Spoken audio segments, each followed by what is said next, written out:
오늘은 거룩한 교회라는 제목을 가지고 고린도전서 1장 2절 말씀을 좀 살펴봤으면 좋겠습니다. 제가 아시는 집사님 한 분이 계세요. 이 집사님 군인이세요.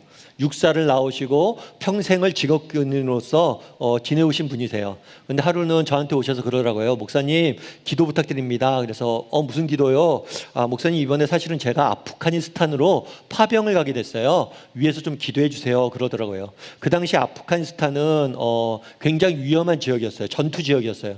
그래서 아프가니스탄에 가서 좀 생명이 위험할 수도 있고 굉장히 위협한 상황 속에서 가게 됐다고 기도 좀 부탁한다고 그래서 같이 기도해 드렸던 기억이 납니다.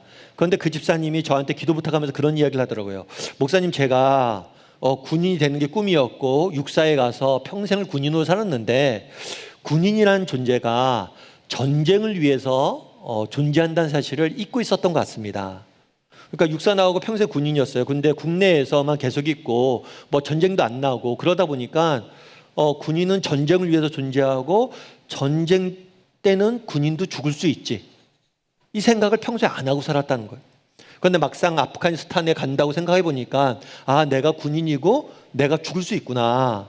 그러면서 자신이 군인이었다는 사실에 대해서 다시 한번 곰곰이 생각하게 됐다고 말씀하더라고요. 제가 그 얘기 듣고 참 공감이 됐어요. 그럴 수 있겠구나. 우리도 마찬가지예요. 우리도 교회를 다닙니다. 평생 교회 생활을 하죠. 신앙생활을 합니다. 그런데 정작 교회란 어떤 곳인지 또 교인이란 어떤 존재인지에 대해서 전혀 생각하지 않고 살아갈 수 있어요. 마치 군인이지만 내가 군인으로서 생활하고 직업군인이라 불리고 월급을 받고 군인처럼 살아가고 있지만 정작 군인은 전쟁을 위해서 존재하는 사실을 잊고 살아갈 수 있다는 거예요. 그래서 오늘 저는 여러분과 함께 교회에 대해 좀 살펴봤으면 좋겠습니다. 교회란 어떤 곳인지, 또 교인인데 우리가 교인은 어떤 사람들인지에 대해서 함께 고민해보고 또 함께 교회를 세워갈 수 있는 그런 시간이 되었으면 좋겠습니다. 우리 2절 말씀을 우리 같이 한번 다시 읽어봤으면 좋겠는데요. 같이 한번 읽어봤으면 좋겠습니다. 고린도에 있는 하나님의 교회, 곧 그리스도 예수 안에서 거룩하여지고 성도라 부르심을 받은 자들과 또 각처에서 우리 주, 곧 그들과 우리 주 대신 예수 그리스도의 이름을 부르는 모든 자들에게. 고린도전서 1장 2절은 교회가 어떤 곳인지 가장 잘 정의가 되어 있는 곳이에요. 그래서 이 말씀을 통해서 우리는 교회의 정의에 대해 좀 발견할 수 있습니다. 뭐라고 되어 있냐면 고린도에 있는 하나님의 교회, 곧은 니콜이죠. 교회란 어떤 곳이냐? 쭉 이야기하면서 성도라 부르심을 받은 자들과 예수 그리스도의 이름을 부르는 모든 자들. 교회란 어떤 곳이냐? 자들이라는 표현을 써요. 자들. 다르게 말하면 교회의 가장 간단한 정의는 뭐냐면 믿는 사람들의 모임이에요. 자들이라는 표현을 통해서 우리가 할 수 있는 건 뭐냐면 교회란 어떤 곳이다? 믿는 사람들의 모임이다. 그래서 교회는 믿는 사람들의 공동체임을 오늘 본문에서 우리는 발견할 수 있습니다. 오늘 현대사를 특징 짓는 가장 중요한 특징 중에 하나가 있어요. 그건 뭐냐면 개인주의입니다. 그래서인지 몰라도 신앙생활도 개인주의, 혼자서 하려는 경향들이 있어요. 그래서 나는 하나님을 믿지만 교회는 믿지 않습니다. 저는 하나님을 믿지만 교회는 다니지 않습니다. 이런 사람들이 많아요. 실제로 우리나라 같은 경우에도 가나안 성도라고 그러거든요. 가나안 성도가 어떤 사람이냐면 하나님을 믿어요. 그런데 교회에 적을 두지 않아요. 오늘은 이 교회, 내일은 저 교회. 이렇게 교회를 옮겨 다니면서 신앙생활을 하는 거죠. 이런 가나안 성도의 비율이 지금 15에서 20%래요. 5명 중에 1명은 교회를 다니지 않는 거예요. 나는 하나님을 믿지만 교회를 다니지 않습니다. 나는 하나님을 믿지만 교회를 믿지 않습니다. 라고 하면서 혼자 그냥 편하게 신앙생활하는 사람들이 점점 늘어가고 있습니다. 물론 여러분, 신앙은 개인적인 거예요. 내가 믿는 집안 출신이라고 내 안에 신앙인이 되는 게 아니에요. 내가 아무리 좋은 교회를 다닌다고 해서 내가 신앙인이 되는 게 아닙니다. 저는 개척하기 전에 옥하는 목사님 모시고 사역을 했는데 옥하는 목사님 굉장히 존경하는데요. 심지어 옥하는 목사님 아들이라고 해서 예수님을 믿는 건 아니에요. 내가 아무리 좋은 집안에 태어나고 아무리 좋은 신앙의 집안에 태어나고 아무리 내가 훌륭한 교회를 다녀도 내가 신앙인이 되는 게 아니에요. 신앙은 철저히 개인적입니다. 따라서 내가 개인적으로 하나님을 만나고 신앙을 개인적으로 고백을 해야 돼요. 오늘 예배도 마찬가지예요. 우리가 함께 모여서 예배를 드립니다. 내가 우리는 함께 모여서 예배를 드리지만 이곳에 왔다고 우리가 예배자가 되는 게 아니에요. 여러분이 개인적으로 이 시간 하나님을 만나야 됩니다. 그래서 여러분 기도해야 돼요. 예배를 위해서 하나님 오늘 내가 개인적으로 하나님을 만나길 원합니다. 그래서 신앙은 철저히 개인적인 고백입니다. 그럼에도 불구하고 신앙이 개인적임에도 불구하고 신앙은 동시에 뭐예요? 공동체적이에요. 달리 말하면 공동체가 없이는 신앙, 기독교 신앙은 존재할 수가 없습니다. 우리가 계속해서 사도신경에 대해서 배우고 있어요. 사도신경에 대해서 우리가 앞서 예배 전에도 고백을 했죠. 어떻게 고백을 했습니까? 제일 처음에 이렇게 고백하죠. 전능하사 천지를 만드신 하나님을 믿사오며 성부 하나님에 대한 고백을 해요. 그 다음에 주 예수 그리스도를 믿사오니 성자 하나님에 대한 고백을 해요. 그리고 지난주에 배운 것처럼 성령에 대해서 고백을 하죠. 성령을 믿사오며 그 다음에 성부와 성자와 성령에 대해서 고백한 다음에 그 다음에 교회에 대해서 고백하고 그 다음에 개인의 구원에 대해서 고백합니다. 죄를 사하여 주는 것과 영원히 사는 것을 믿사옵니다. 내 개인의 신앙을 고백하기 전에 먼저 뭘 고백을 해요? 교회에 대한 고백을 먼저 해요. 그럼 왜 교회에 대한 고백을 먼저 할까요? 교회가 없이는 개인적 신앙은 없다는 거예요. 교회가 전제되지 않은 개인의 신앙은 없다는 거예요. 앞서 얘기했지만 신앙은 개인적입니다. 하지만 공동체가 없이 개인의 신앙은 존재할 수 없음을 사도신경에서 고백하고 있는 거예요. 그래서 종교개혁자인 칼빈 같은 경우에는 뭐라고 얘기했냐면 교회는 성도의 어머니다라고 표현했어요. 교회는 성도의 어머니다. 여러분, 어머니가 없이 자녀가 태어날 수 있나요? 어머니 없이 자녀가 존재할 수 있어요? 어머니가 있어야지 자녀가 태어나는 거예요. 교회가 없이는 성도가 태어날 수 없어요. 뿐만 아니라 어머니가 없이 자녀가 똑바로 자랄 수 있나요? 어머니 없이 자녀가 올바로 성장할 수 있나요? 여러분, 물론 그런 경우도 있겠죠. 어머님 없는데도 잘 성장한 사람이 있을 수 있어요. 하지만 그런 사람조차도 누군가가 어머니의 역할을 했기 때문에 그런 거예요. 어머니가 없이, 부모가 없이 자녀는 잘 성장하고 양육될 수 없습니다. 마찬가지라는 거예요. 기독교 신앙은 어떻게 생겨납니까? 우리의 믿음은 어떻게 생겨납니까? 교회가 없이는, 어머니가 없이 자녀가 없는 것처럼 신앙이 생겨날 수 없어요. 뿐만 아니라 우리의 신앙이 성장하고 영적으로 성숙하기 위해서는 어머니인 교회가 필요하다는 거예요. 그런데 안타깝게도 오늘날 정말 많은 사람들이 개인주의가 발달하면서 교회에 없는 신앙을, 교회 없이 신앙생활을 하려고 하는 경향이 너무 많아지고 있다는 거예요. 여러분, 우리 신앙에 있어서 교회는 모판이자 토대입니다. 교회가 없는 신앙은 없어요. 이 사실을 먼저 우리는 기억해야 돼요. 고린도전서 1장 2절에 이렇게 이야기하죠. 교회란 어떤 곳이냐? 사람들의 모임이다. 다르게 말하면 이 사람들의 모임, 공동체가 없이 신앙은, 교회는 존재할 수 없다는 거예요. 필립 얀시라는 분이 계는데 이분 같은 경우에 기독교 저널리스트이자 작가예요. 그래서 많은 글을 통해서 선한 영향력을 미친 분이세요.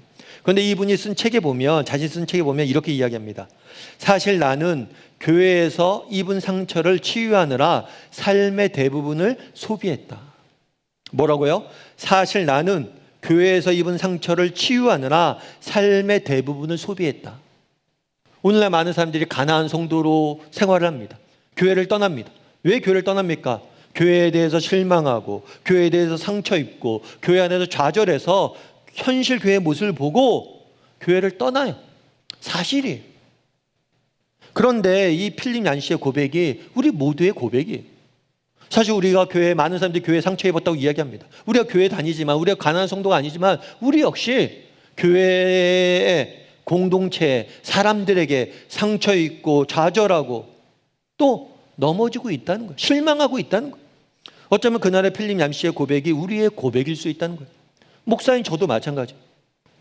저도 교회에 상처 입고 실망하고 좌절합니다. 안타까운 현실은 많은 목회자의 자녀들과 교회 직분자들, 장로님들 자녀들이 교회를 떠나요. 왜 이들이 어려서부터 신앙을 생활을 했는데 교회를 떠납니까? 어려서부터 본 거예요. 어려서부터 상처받은 거예요. 교회와 사람들의 모습에 실망하고 좌절하고 상처받아서 교회를 떠나는 거예요. 오늘날 수많은 사람들이 교회로부터 상처를 받는 거예요. 우리 모두는 정도의 차이는 있지만 교회 공동체에 대해서 실망하고 상처받고 좌절하고 있는 겁니다. 필립 얀시라는 분도 마찬가지예요. 이분은 미국의 조지아주라는 곳에서 신앙생활을, 어렸을 때 신앙생활을 했대요. 그런데 그 당시에는 뭐가 심했냐면 인종차별이 심했어요. 지금도 인종차별이 심하지만 그때는 더 심했어요. 특별히 인종차별을 교회가 앞장섰습니다. 교회가 공공연하게 인종차별을 이야기했어요. 흑인은 하나님의 저주를 받았다. 흑인은 함 족속의 후손인데 하나님이 그들을 저주하신 것이다. 고민이 된 거죠. 어떻게 사랑의 하나님을 믿는 교회가 피부색으로 인간을 차별하고 인간을 저주를 선포할 수 있는가? 이게 어떻게 사랑일 수 있는가? 인종차별뿐만 문제뿐만 아니라 교회 내 너무 많은 사람들의 말과 행동으로 상처 입었던 거예요. 그래서 평생 그것을 치유하느라 소비했다고 말하는 거예요. 그런데 필립 얀시의 이런 고백이 우리의 고백이란 거예요. 그런데 필립 얀시는 나의 사랑 나의 고민 교회에서 이렇게 이야기합니다. 뭐라고 얘기하냐면 어느 고등학교 합주단이 베토벤 교향곡 9번을 연주했을 때 우리는 대경실색하고 말았다. 귀머거리이긴 하지만 베토벤이 그런 소리를 들었다면 무덤에서 통곡할 노릇이었다. 사람들은 물을 것이다. 왜 저렇게 괴롭히냐고. 심한 것 아니냐고. 어느 고등학교 합주단이 베토벤 교향곡 9번을 연주했나 봐요. 근데 너무 못한 거죠. 깜짝 놀란 거예요. 어떻게 저렇게 연주할 수 있냐고. 아마 베토벤이 일어났으면 정말 통곡했을 거라고. 왜 저렇게 어려운 곡을 합주단인데 고등학생 애들한테 어울리지도 않게 저렇게 어려운 곡을 맡겼냐는 거예요. 그거 너무 심한 거 아니냐고. 연주하는 사람이나 듣는 사람이나 우리 모두가 힘들다고. 그러면서 계속 이야기합니다. 하지만 우리는 학생들에게 완벽을 바라지 않는다. 저 유명한 시카고 심포니 오케스트라도 완벽에 이를 수는 없다. 그 어떤 사람도 완벽한 곡을 재현할 수 없다는 거예요. 그날 객석에 앉은 청중들에게는 베토벤의 위대한 교향곡 9번을 처음 접한 사람들도 있을 것이다. 완벽과는 거리가 멀지만 그들이 그래도 베토벤의 메시지를 들을 수 있는 길은 학생들의 그 연주뿐이다. 그러면서 얘기하는 게 계속해서 그렇다. 교회는 정확히 하나님의 영광이 이루지 못하는 우리 인간으로 구성된 것이기에 사명에 실패하고 중대한 실수를 저지른다. 그런데 그것이 하나님의 모험이다. 완벽을 기대하고 교회에 들어간 자는 이 모험의 본질도 인간 조건의 본질도 이해하지 못하는 것이다. 우리가 비록 작곡가가 애초에 구상한 음에는 결코 이루지 못하겠지만 불완전한 그 음이나마 세상에 들려줄 사람들은 우리 외에는 없다. 무슨 얘기입니까? 이게 하나님의 모험이란 거예요. 부족하고 실수가 많고 연약한 사람들을 통해서 하나님의 교회를 세워가고 그 교회를 통해서 하나님 나라를 이루어가는 게 하나님의 모험이라는 거예요. 우리는 상처 입을 겁니다. 우리는 실패할 거예요. 그럼에도 불구하고 너희가 아니면 이것을 할 사람이 없다는 거예요. 분명 지상의 교회는 하나님 원래 꿈꿨던 성경이 말하는 교회와 모습이 멀지 모릅니다. 그래서 우리는 실망하고 좌절하고 상처받을지 몰라요. 하지만 이것이 하나님의 방식입니다. 그래서 데이비드 라루손 같은 사람은 이렇게 이야기해요. 교회는 모든 분열에도 불구하고 모든 약점과 명백한 결점에도 불구하고 교회는 사탄의 요새를 공격하여 승리하고 사망의 어두운 성체에서 갇혀있는 영혼을 구원해내도록 하나님께서 택하신 유일한 단체이다. 우리는 결점이 많습니다. 우리는 약점이 많습니다. 그럼에도 불구하고 우리가 유일한 소망이란 거예요. 여러분, 교회 공동체 신앙생활하는 게 쉽진 않습니다. 공동체에 실망하고 사람들에게 우리는 실망할 겁니다. 그럼에도 불구하고 교회가 없다면, 공동체가 없다면 기독교 신앙은 존재할 수 없어요. 그렇기 때문에 우리는 여전히 교회에 뿌리를 두고 교회에 소망을 두고 살아가는 거예요. 여러분, 나 혼자 산다라는 프로그램을 아시죠? 모두 저도 금요일 날 저녁에 하는데 저도 가끔 봐요. 가끔 보는데 이 나 혼자 산다라는 프로그램 내용이 이름과 똑같아요. 이 프로그램 같은 경우에는 뭐 브랜드 평가 같은 거 하면 굉장히 높은 순위예요. 항상 1, 2위. 그만큼 영향력이 많은 프로그램이죠. 근데 나 혼자 산다 제목 그것처럼 이 프로그램이 하는 건 뭐냐면 혼자 사는 사람들의 이야기, 혼자 사는 싱글 라이프, 혼자 사는 사람들의 이야기를 이렇게 쭉 다루고 있어요. 그래서 혼자서 집에서 뭐 하는지, 쉬는 날 혼자서 뭐 하는지 이런 걸 쭉 다루고 있어요. 그런데 이렇게 쭉 보다 보니까 처음에는 혼자 사는 사람들의 이야기를 쭉 하더라고요. 근데 최근에 이렇게 보니까 혼자 사는 사람들 이야기를 하지 않아요. 혼자 사는 사람들이 모여서 뭘 하는지, 친구와 만나서 뭘 하는지 이런 걸 쭉 다루고 있더라고요. 그래갖고 왜 그런가 봤더니만 혼자 사는 사람들 이야기를 처음엔 방영을 했는데 나중에 보니까 재미가 없어요. 맨날 똑같은 얘기죠. TV 켜놓고 혼자 밥 해먹고 재미가 없는 거예요. 그래서 공동체 이야기를 쭉 하고 있는 거예요. 그러면 참 든 생각이 있어요. 여러분, 싱글 라이프에도 공동체가 필요한 거예요. 여러분, 어차피 인생은 혼자입니다. 여러분 어차피 혼자 사는 거예요.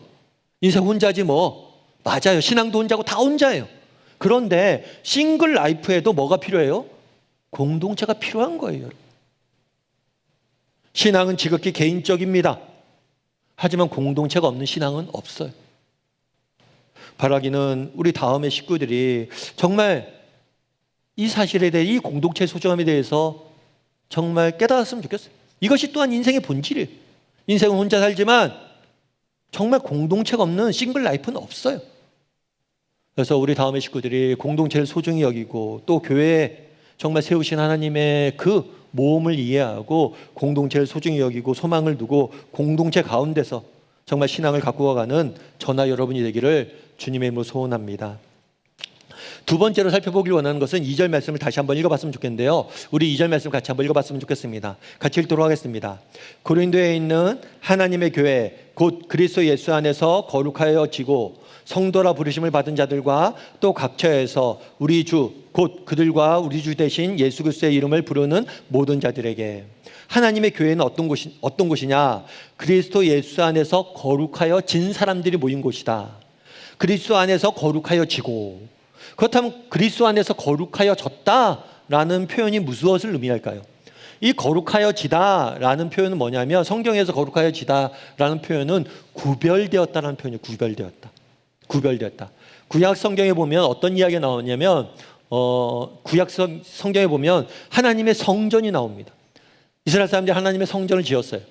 이 성전에는 하나님의 집이에요. 하나님이 거하시는 거처예요. 그런데 이 성전에 보면 성전 안에 딱 들어가면 성전을 위해서 쓰이는 그릇들이 있어요. 이 그릇들을 뭐라고 불렀냐면 성물, 거룩한 그릇이라고 불렀어요. 그런데 생각해 보면 성전에 있는 그릇들은 시장에서 사온 거잖아요. 그러면 시장에서 파는 그릇이나 이 그릇이나 똑같은 그릇이에요. 그런데 성전에서 쓰는 그릇은 거룩한 그릇이라고 불러요. 왜냐하면 성전에서 쓰기 위해서 이 그릇을 선택해서 구별했기 때문이에요. 그래서 거룩하다고 부르는 거예요. 이 개념이에요. 이 개념. 거룩하다는 건 무슨 의미냐? 선택해서 구별했다는 거예요. 다르게 말하면 교회는 어떤 사람들이 모이는 곳이냐? 하나님이 선택해서 구별된 사람들이 모이는 곳이 바로 교회예요. 다르게 말하면 교회를 세우시고 교회 사람들을 모으신 분이 누구세요? 하나님이세요.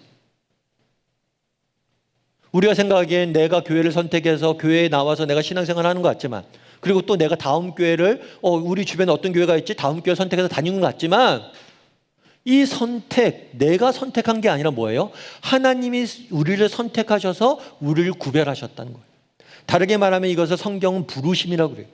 하나님이 부르신 사람들의 모임이 바로 교회라는 것. 예를 들면 그런 경우가 있을 수 있죠.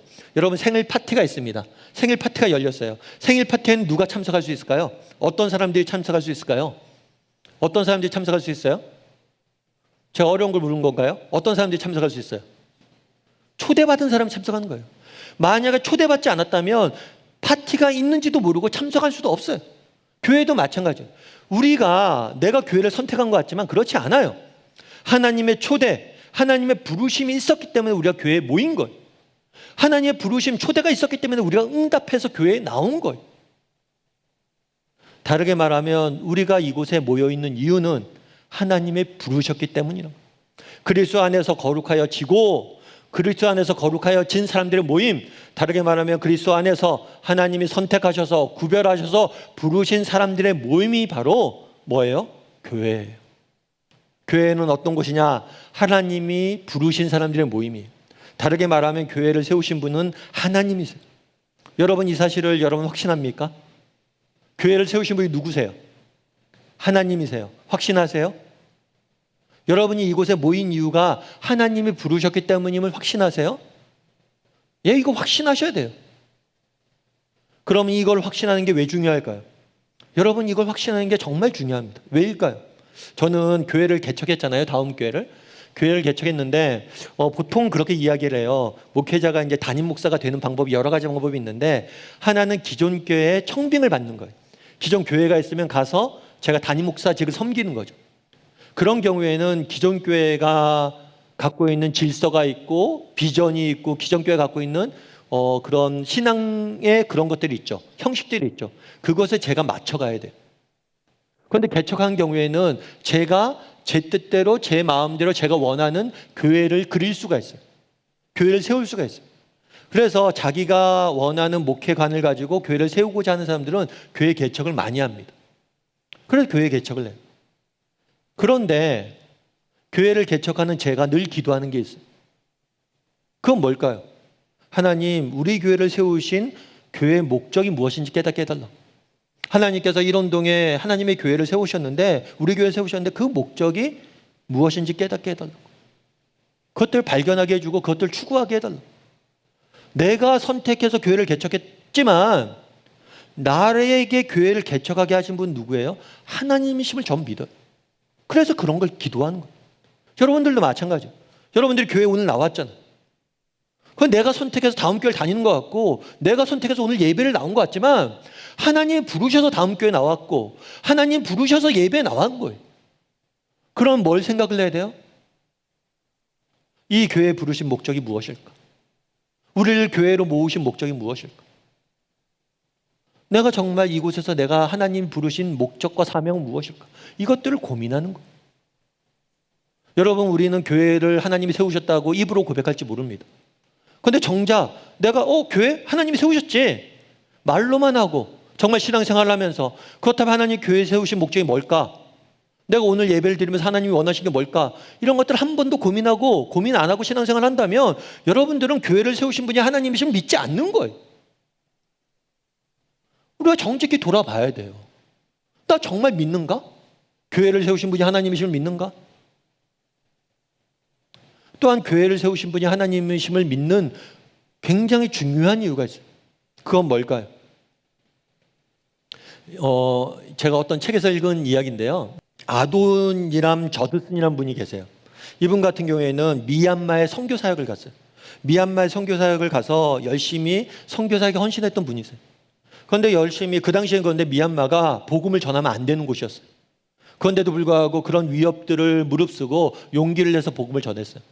그런데 복음을 아무리 전해도 안 믿어요, 사람들이. 워낙 불교가 강한 지역이다 보니까 불교 색채가 세서 그런지 기독교를 안 믿는 거예요. 그런데 심지어 나중에는 들킵니다. 미얀마 정부에 발각이 돼요. 야, 너 복음 전하지 말라 했는데 왜 복음 전해? 그래서 감옥에 가둬요. 그래서 감옥에 갇혀서 17개월을 감옥에 갇혀 있었어야만 됐던 거예요. 여러분들이라면 어떻겠어요? 정말 험한 나라에 와서 정말 기도하고 선교지에 가서 복음을 전합니다. 복음을 아무리 전해도 사람들이 믿지 않아요. 게다가 감옥에까지 갇혔어요. 얼마나 답답하겠어요? 얼마나 낙심이 되겠어요? 또 교도소 생활이 얼마나 괴롭고 힘들겠어요? 언제 풀려날 수 있을까? 얼마나 답답하고 힘들고 또 때로 하나님께서 원망스럽겠어요, 하나님. 그런데 그렇게 해서 세월이 흘러서 17개월 만에 감옥에서 풀려납니다. 풀려나면 이제 선택을 해야죠. 고국으로 돌아갈 것인가? 아니면 이곳에 나가서 계속해서 복음을 전할 것인가? 그곳에 남아서 복음을 전하기 결정을 했어요. 그런데 재밌는 건 뭐냐면 그 전에 교도소 가기 전에는 그렇게 말씀을 전해도 사람들이 안 믿었대요. 그런데 교도소 갔다 온 다음에는 말씀을 전하면 사람들이 다 믿대요. 이상하게 사람들이 믿는 거예요. 이 사람들이 이상하게 복음을 받아들이는 거예요.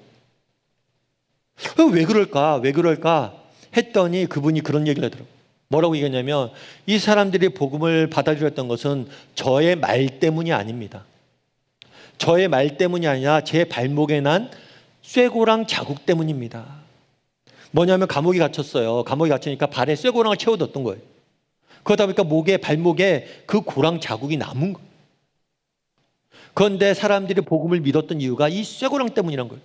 왜요? 그런 생각을 한 거예요. 우리랑 피부색도 다른 저 먼 나라에 있는 백인이 이곳에 와서 이런 고생을 하면서 전할 때는 뭔가 이 종교에 진리가 있을 것 같다. 이런 생각을 한 거예요. 그러면서 복음을 전했다고 그러더라고요. 여러분 생각해 보세요. 여러분이 감옥에 갇혔습니다. 감옥에 갇혔을 때 얼마나 정말 답답했겠습니까? 아, 하나님이 나를 버리셨구나. 정말 하나님이 나를 외면하시는구나. 하나님이 안 계시는 모양이다. 내가 정말 이렇게 기도하면서 이렇게 헌신하고 열심히 복음을 전하는데 정말 복음의 열매가 나타나긴커녕 감옥에까지 갇히고 언제 풀려날지도 모르고 하나님이 내 삶 속에서 침묵하시는구나 라고 느꼈을 거예요. 하지만 그렇지 않다는 거예요. 하나님은 보이지 않지만 그곳에서 하나님은 끊임없이 일하고 계셨던 거예요. 여러분 나중에 기독교 역사를 한번 보십시오. 기독교 역사 가운데 교회가 핍박을 당하지 않았던 적이 없어요. 사회가 교회를 환영했던 적이 없어요. 기독교는 늘 미움받았고, 세상에서 미움받았고, 조롱받았고, 오해받았고, 기독교는 늘 억압을 받았어요. 그럼에도 불구하고 기독교는 끊임없이 그 고난을 이겨낼 수 있었습니다. 어떻게 이겨낼 수 있었습니까? 우리 때문입니까? 아니에요. 교회를 세우신 분이 하나님이시기 때문입니다. 우리를 부르시고 교회를 세우신 그분께서 교회를 지키고 보호하시고 인도해 오셨기 때문이. 우리의 인생도 마찬가지예요. 여러분 우리 인생을 부르신 분이 누구십니까? 우리 인생을 지으신 분이 누구세요? 우리 인생을 하나님 자녀 삼으신 분이 누구세요? 하나님이세요. 여러분을 지으시고 여러분에게 믿음을 주시고 여러분을 이곳에 모신 분이 하나님이세요. 그러면 그 하나님께서 우리 인생을 지키신다는 거예요. 우리 인생을 보호하시고 인도하신다는 거예요. 왜요? 우리를 부르신 분이 하나님이시기 때문에. 여러분 우리를 부르신 분이 하나님이심을 믿어야 돼요.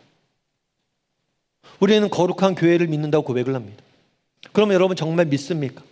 하나님이 나를 선택하셔서 구별하셔서 우리를 모으셨다. 이 사실을 믿습니까? 이 사실을 믿는다면 우리를 모으신 그분이 우리를 지킬 것이고 우리를 통해서 모으신 그분이 우리를 통해서 일하실 것이고 우리가 마침내 승리할 것이다. 교회가 마침내 승리할 것이다. 이 사실을 믿어야 돼요.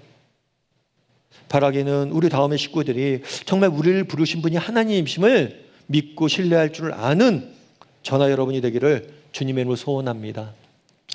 마지막으로 우리 2절 말씀을 마지막으로 좀 살펴보길 원하는데요. 2절 말씀을 다시 한번 읽어봤으면 좋겠습니다. 같이 읽도록 하겠습니다. 고린도에 있는 성도라 부르심을 받은 자들과 또 각처에서 우리의 주 곧 그들과 우리 주 대신 예수 그리스도의 이름을 부르는 모든 자들에게. 교회란 어떤 곳이냐? 그리스도 안에서 거룩하여진 사람들의 모임이에요. 또 교회란 어떤 곳이냐? 성도라 부르심을 받는 자들의 모임이에요. 성도. 우리는 교회를 다닐 때 신자라고도 표현하고 성도라고도 표현합니다. 이 성도라는 말에는 하나님이 우리를 부르신 목적을 담겨져 있습니다. 우리 아까 그런 얘기를 했죠. 하나님께서 우리를 구별하여서 부르셨다, 모으셨다라고 얘기했어요. 그렇다면 우리를 구별하셔서 부르시고 모으신 이유는 뭐냐는 거예요. 그건 우리로 하여금 성도가 되게 하기 위해서, 거룩한 하나님의 백성, 거룩한 사람들이 되게 하기 위해서 우리를 모으신 거예요. 다르게 말하면 거룩은 하나님이 교회를 세우신 목적입니다.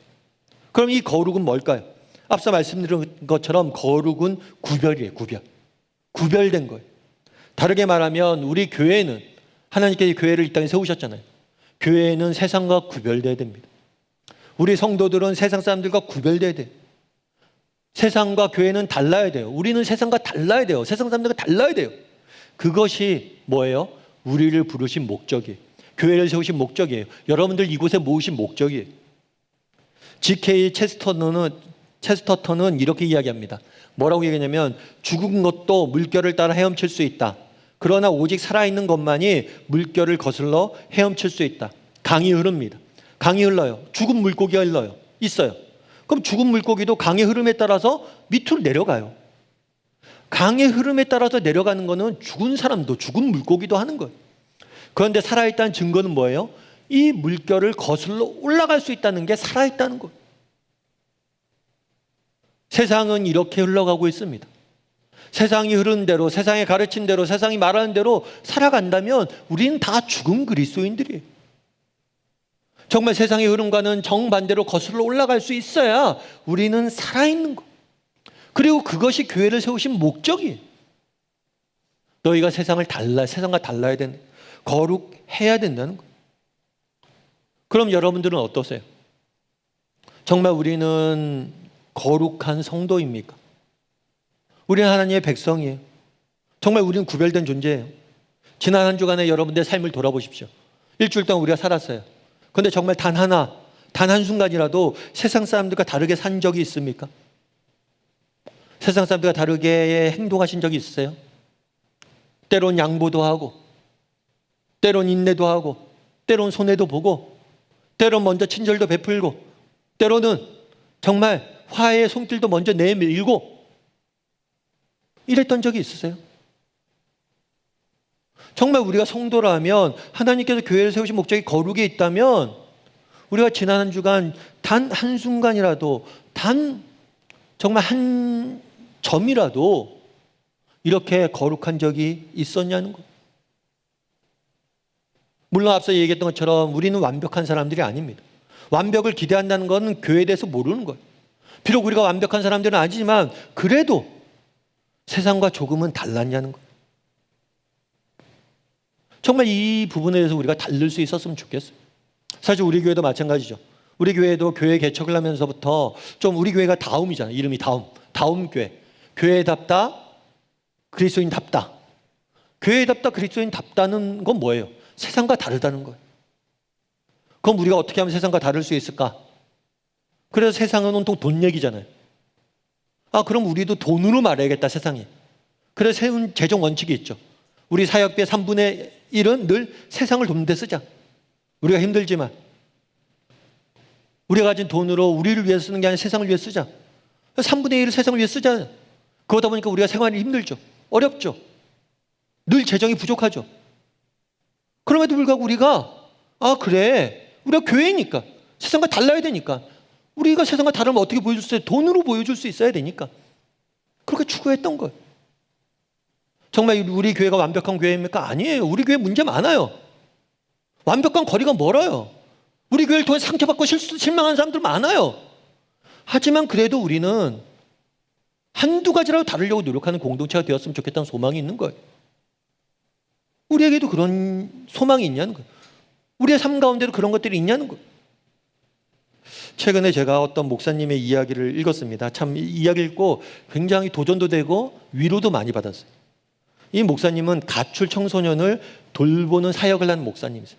그런데 이 목사님이 돌보는 가출 청소년 중에는 어떤 여학생이 한 명 있었어요. 그런데 어느 날 이 여학생이 학교에서 뭐라고 얘기했냐면 이 목사님한테 성폭력을 당했다고 고발을 한 거예요.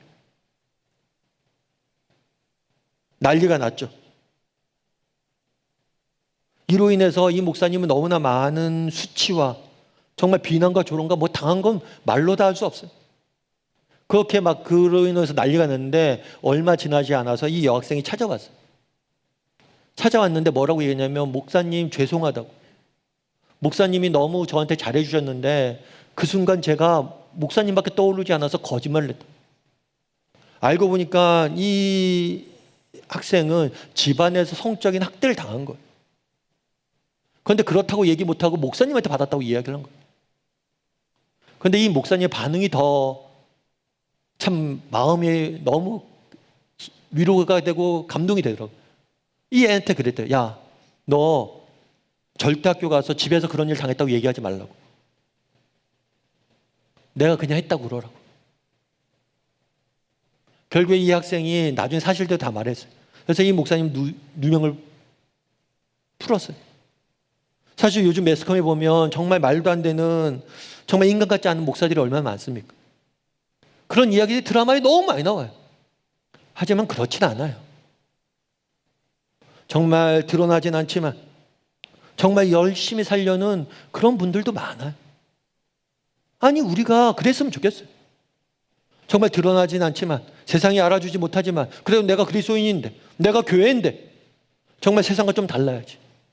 한 주간 살면서도 그래, 내가 좀 달라야지. 뭐 하나라도 좀 달라야지. 내가 완벽한 사람은 아니야. 하지만 그래도 한 가지 내가 다를 거야. 그렇게 하고 세상과 좀 다르게 살 수 있는 그런 사람이 되었으면 좋겠다는 거예요. 그런 교회가 되어야 된다는 거예요. 바라기는 우리 다음의 식구들이 정말 세상 속에서 구별된 삶을 살고자 노력할 줄 아는, 당장은 누가 알아주지 않더라도 정말 하나님께 다 거두게 하시고 믿고 그렇게 살아갈 줄 아는 저나 여러분이 되기를 주님의 이름으로 소원합니다.